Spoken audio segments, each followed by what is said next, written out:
O movimento negro de hoje, como de antanho, como de antes, é um movimento de heróis, né, de guerreiros, de sobreviventes, que lutam uma luta justa, mas uma luta que, no mais das vezes, é uma luta solitária, contra tudo e contra todos. Primeiro, porque nós temos essa posição da sociedade e do país de que não existe racismo.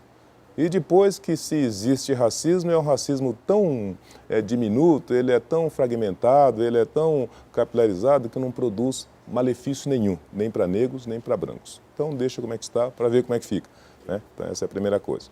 Segundo, que é uma luta de titãs, né? Desiguais, né? De Dons Quixotes, né? Um negro sem ferramentas, sem material, sem instrumental, sem recurso, fazer uma luta de mudança política e cultural. Então, fazê-la como fez desde a antecedência da abolição, mantê-la como manteve depois da abolição e ter chegado até aqui, então tem sido um esforço sobre-humano, por isso são heróis.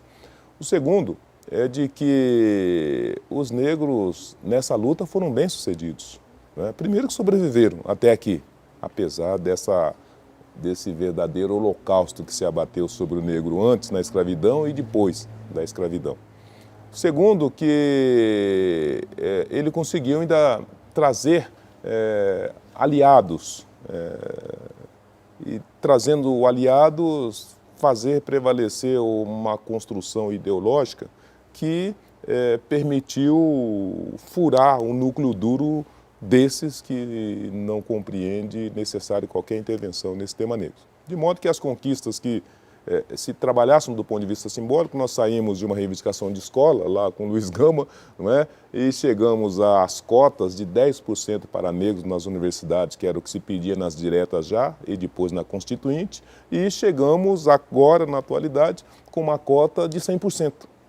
Né? Porque a lei que se construiu é uma lei que define que a cota tem que considerar a representação demográfica local, de modo que na Bahia a representação demográfica local é de 80% de negros, então a Universidade Federal da Bahia teria 80% de negros como cota. Então veja, olha, era uma solicitação quase imponderável e que no desenvolvimento de uma luta marcada principalmente pela militância negra, conseguiu fazer dois movimentos. Primeiro, trazer para dentro do movimento parte dessa sociedade que tinha uma resistência contra esse tipo de coisa, e com essa representação da sociedade, fazer uma mudança que até os negros julgavam imponderável.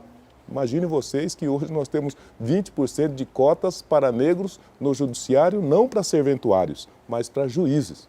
E nem os negros, nos seus melhores sonhos, imaginavam que seria possível não só criar cotas, depois uma cota que trouxesse o Ministério Público, magistratura, Força Armada, etc. e tal.